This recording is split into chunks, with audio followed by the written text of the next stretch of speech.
you don't have to wait until you've lost everything. You don't have to compare your life with anybody else around you or the perception of what an alcoholic is. I think at the end of the day, if you can just really have an honest look at your own life and a true reflection and ask yourself, am I happy?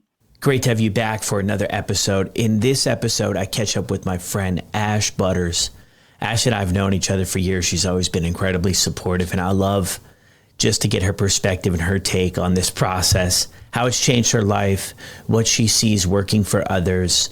And this is Ash Butters' update story here on the Sober Motivation Podcast. Curious there when you mentioned, I think there's a lot of people living in that spot too, that you mentioned that your drinking's no different and that, maybe all of the outside indicators aren't there. I think that people are on this maybe search for things falling apart before doing things, before doing something about drinking. I mean, what helped you kind of move through that phase, to get to a spot where okay, some changes would help me? Well, I think that the journey to recovery looks different for everybody. And one thing that you can't compare is your rock bottom. So for me, I define my rock bottom as this one night where I went out. I was staying with my mum in Melbourne and I told her that I was going to be home after a couple of drinks. The reality was I got home at 8 o'clock the next morning, and the look on her face, which I'd seen a million times before, but that time it just broke me. Something just broke me, my spirit in that moment shattered.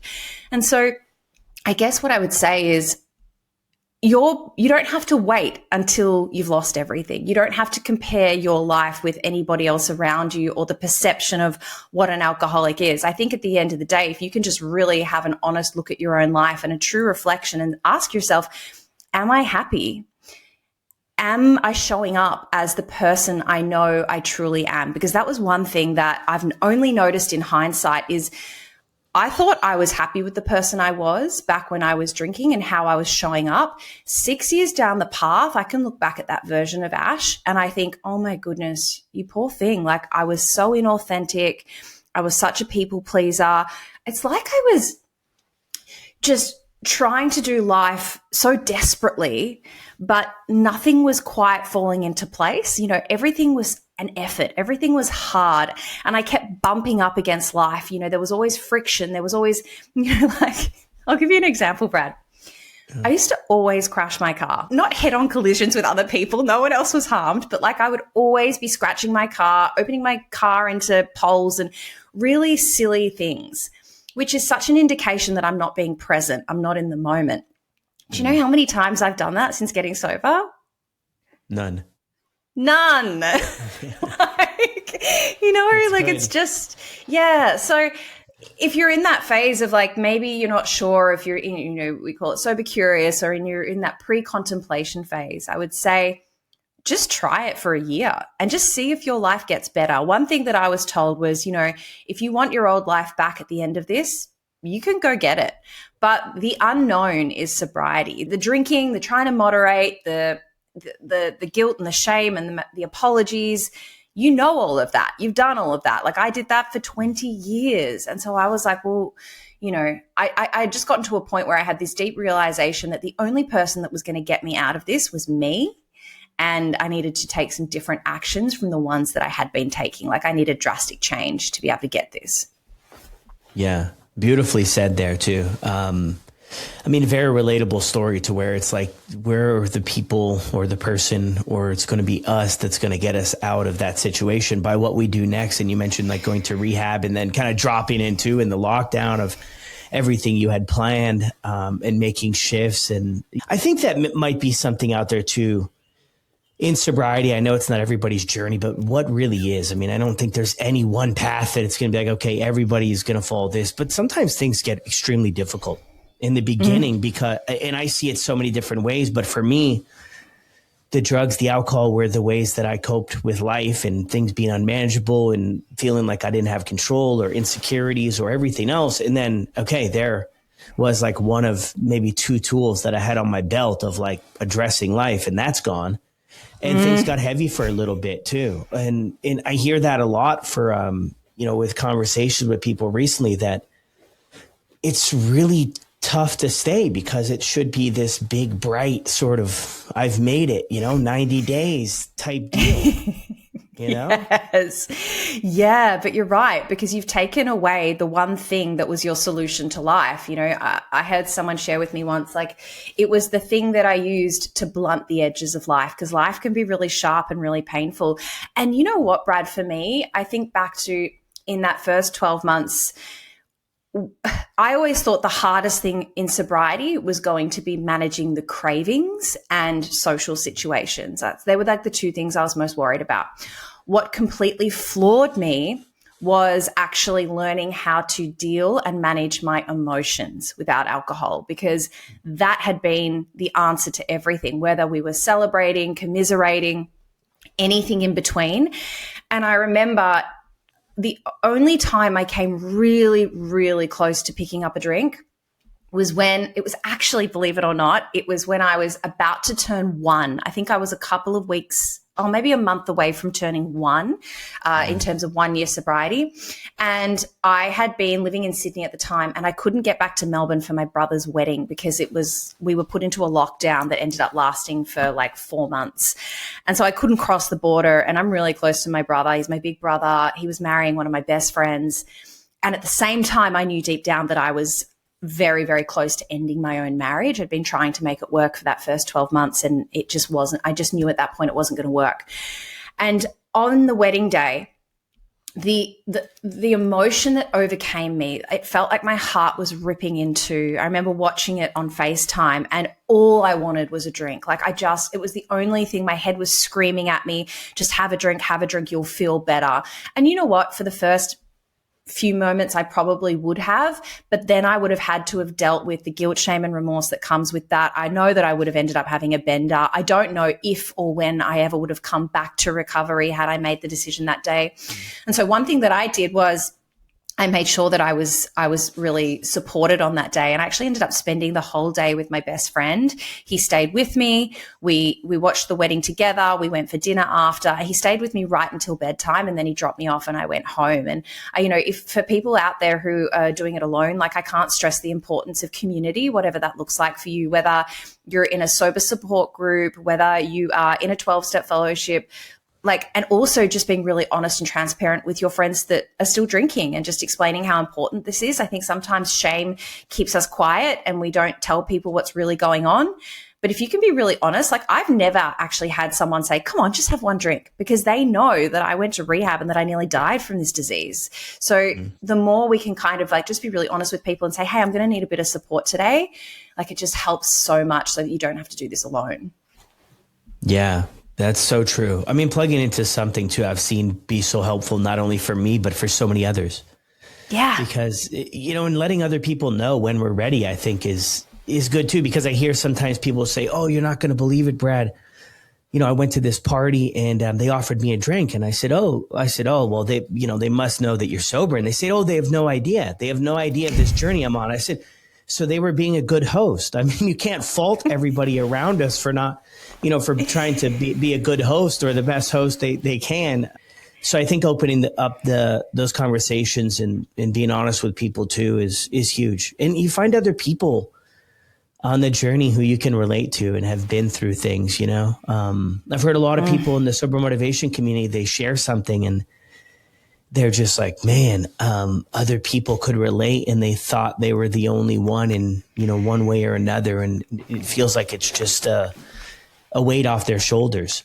I was just going to say, that's the power of identification, right? I know, that's why I started a podcast. I'm pretty sure that's part of the reason you started this incredible podcast. It's so that people could hear stories of other people and go, oh my God, I'm not alone. And then on top of that, oh my God, if they were able to get sober, maybe I can too.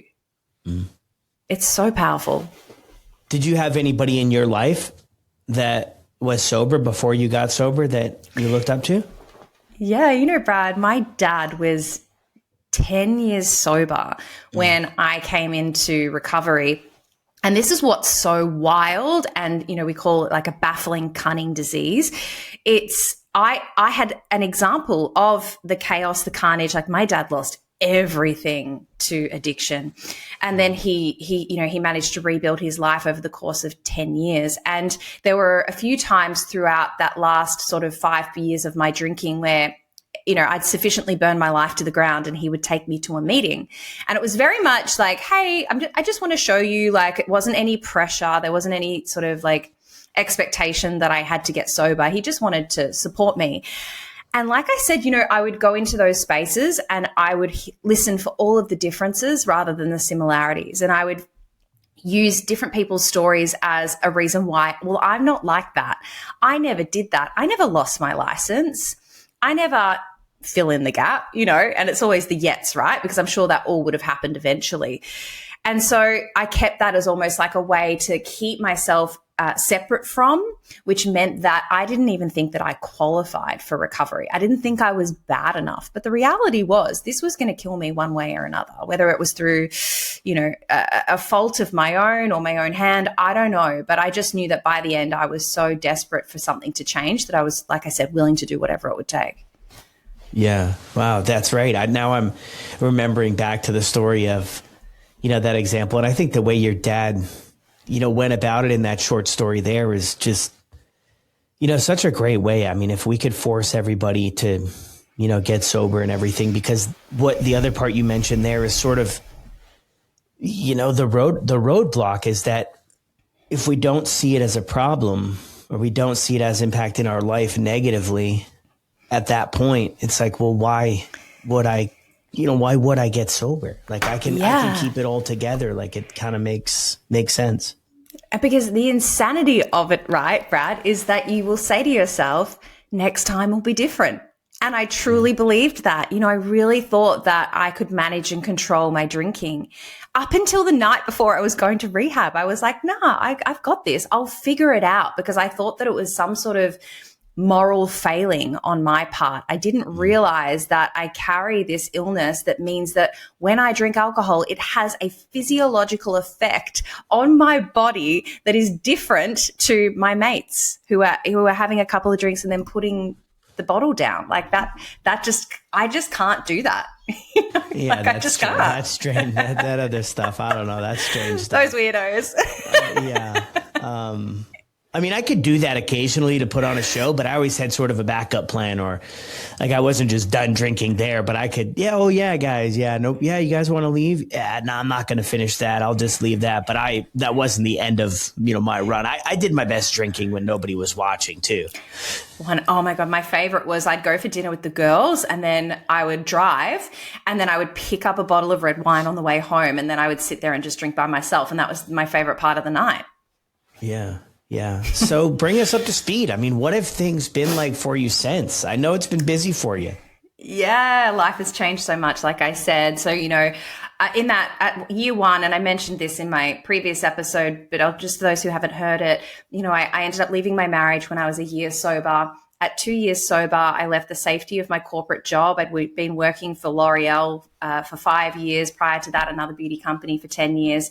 And it was a dream job up until that point. But the really cool thing that happens in sobriety is you start to figure out who you really are. And I think that a lot of my life had been created by this perception of who I thought I needed to be. And then once those layers started to fall away, what was left was the real me. And I started to really understand that I wanted to be in service to others and that I wanted to help people. And so that's when I started my podcast, Behind the Smile. I left my corporate job and I retrained as a yoga and a meditation teacher. And now what I do today, what my life looks like today, I run retreats, I run events, I do breath work with clients. I help them really, the thing that lights me up from the inside out is helping people who are completely burnt out, overwhelmed, high achievers who don't know how to switch off, help them regulate their nervous system. Because the biggest myth that I've figured out in the last 6 years is that we are conditioned to believe that the answers are outside of ourselves, whether that's happiness, success, you name it. What I've come to understand is that it's all within. You just need to learn how to access it. And so that's what gives me the most joy in life today, is helping people to do that. And it means that my own life today, because I have to embody the work that I share. There's nothing that irritates me more than people who are out there saying these things are not actually living and breathing it themselves. And so my life today looks really, really different from what it used to look like. It's a lot slower. You know, I start my mornings really intentionally now, Brad. I don't touch my phone for the first 30 minutes of the day.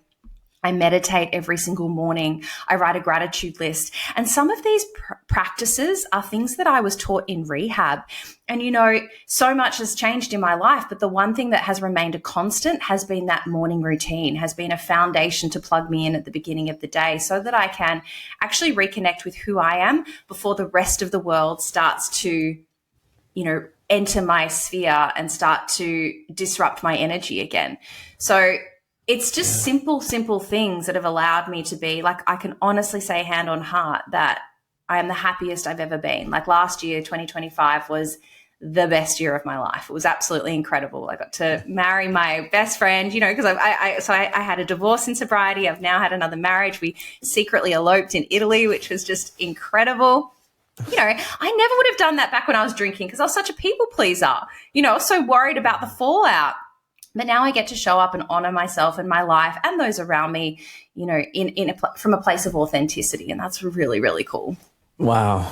Thanks for the catch up. I mean, what would it have been like if I would have met you before sobriety? Because there's so much life. You have so many things going, and it's always great energy coming from you. I mean, was this sort of how you carried yourself then as well, or no? Yeah, to be fair, I think that I've always come across as somebody who's got a lot of energy and quite extroverted. But the difference between that version, you know, Ash in addiction versus Ash in sobriety, is that I was always wearing a mask. The old version of me, you know, I would only ever let you get so close. I would only ever let you see the best parts of me. Where what I've learned how to do in sobriety on this journey is to show all parts of me, the good, the bad, the ugly, the messy middle, all of it. And in doing so, you know, I know, like, I get so much feedback from my friends who tell me, you know, and these guys are lifers. I've been friends with them for 25 years, and they say, you know, we love this version of you. We always loved the old version, but this version of you is so cool because we know who you really are now. So yeah, I think it all comes back to that, being able to show up authentically and let people in as well. Yeah, beautiful. What's some of your biggest takeaways from this entire journey? Some of my biggest takeaways.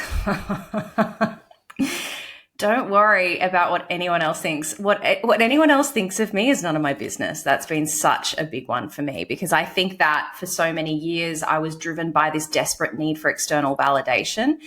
Allowing that to fall away has allowed me to come to this real beautiful, deep place of peace and really reevaluate my life and actually think, well, what do I want? Who do I truly want to be, and how do I want to show up in this world, rather than who I think I need to be? And then coming back to that mantra of this too shall pass. You know, sobriety doesn't give you a free ticket in life. It doesn't mean that you're not going to have to deal with hard things, but it is still the greatest ride you will ever take. And so I just remind myself when I'm going through those difficult periods, and sometimes, like Brad, towards the end of last year, so I think it was September last year, I had been in Europe for 8 weeks on my honeymoon. I came back to Australia. Then I flew to Bali 2 weeks later. I hosted an incredible retreat. I got back. I was so depressed, so burnt out. Like, I was absolutely shattered. And for a period of time, you know, maybe a week or so, like, my world was really dark. And, you know, for anyone who's experienced depression, they'll know what I'm talking about here. It's that utter hopelessness that washed over me again. And what I do in those moments, I go back to my tools. I go back to doing the drill. You know, it's really simple steps, but they absolutely work. And all I would keep reminding myself was, this is going to pass, and you don't need to force it. You know, the old me would have tried to fix it. Whereas now, when I'm having those moments that may feel a little darker, maybe, you know, a little more sticky, I use them as lessons. What can I learn from this experience? What does the universe, God, want to teach me in this moment? Rather than trying to fix it, trying to intellectualize it, trying to disassociate from it. And as a result of that, what I learned from that particular experience was I was still trying to do too much. I was still trying to prove to the world that I was enough. And so I was saying yes to everything, even though a lot of the time that meant that I was sacrificing other things that were really important to me. And so that the last 3 months of last year, I really took a slower season. And it was the best decision. Like, I'm actually now carrying that into this year because I love this version of me. And I think that it's the closest I've ever been to the most pure version of me. So I want to really protect that and maintain that. Yeah. Well, thanks for running us through sort of that, in real life thing about sobriety. I mean, I feel like sometimes you can get lost. I look at sort of Instagram and the way it's definitely changed over time. And, I feel like it's easy to get lost in what all of this should actually look and feel like, and I'm like, I look at stuff sometimes and I'm just like, man, am I like missing the boat here? Because that ain't my life. So I appreciate those honest, raw stories of the sobriety is not the ticket to just the easy road with everything. Life is still going to happen and there's ebbs and flows, but I love those tools that you plug into that this too shall pass, because it does. 1000%. And oh my goodness. Yeah. On that point, like, I've had to let go of comparison, Brad. Like, that has been one of the, like, especially in the world that you and I live in, like, it's just wild out there. And one thing that has really helped me has been to let go of comparison and to let go of expectations, because they were two things that really kept me stuck in a loop for a period of time there. And, the reality is, I know we've all heard this before, but Instagram is not a true reflection of people's lives a lot of the time, and that's why I really do try to show when I'm in those moments of messiness, like, share those as well as the good stuff as well. But yeah, for anyone out there who's like following along and, maybe inspired by different creators, that's fantastic. But please don't ever compare your life, because you're not seeing the full picture. That's the fact. Yeah, that is so true. Seeing me trying to put my kids to bed at 10 o'clock and my head is spinning off my shoulders. I don't post that part on Instagram. Yeah. Thank you so much, Ash, for making time early in the morning for you too. So thank you so much for jumping on. And I saw a while back too that you had rebooted the podcast. Yes. Yeah. So I took a 6-month break, and it's so crazy, going back to that whole idea of community. I missed it so much. And so I decided 12 months ago to bring it back, and we've been back now for a year, and it was the best decision I ever made, because jumping on, having these conversations, there's nothing that lights me up more, being able to help people that are on this road. So yeah, go check it out, Behind the Smile with Ash Butters. And thank you, Brad. Thank you for everything that you do. You're just such a legend in this space. I think you're so real, so authentic. And I just wish you nothing but success, because bloody love you. Yeah, thank you. Before we scoot, send one thing out there to somebody who's maybe trying to figure out what their next step is, or somebody who's curious, if they want to step into sobriety and, give up drinking. My one piece of advice is going to be just start. Because we can always tell ourselves, I'll do it tomorrow, or I'll do it after my birthday, or I'll do it after that wedding. Just start. If you can, give yourself a year, 3 months minimum. But for me, a lot of the really deep changes that started to occur, these deep fundamental shifts and this rewiring and reprogramming of how I see the world, that really didn't happen until my sort of end of my first year into my second. So try to give yourself a full year of sobriety. And like I said, if you want your shitty life when you end that year, you can go back to it. No worries. Yeah. Yeah. One of my earliest mentors told me that too. He said, hey, like, as far as I see it, they'll always be selling alcohol. So if you're interested in that, you know what I mean? You can go in that direction. Beautiful. Thank you so much. And 25 was good for you. It sounds like you've got the bar raised high for 26. So I hope it stays the same. Yeah, right back at you, Brad. Wishing you nothing but success and love and joy and all the good things in life. Thank you for having me. Yeah, of course.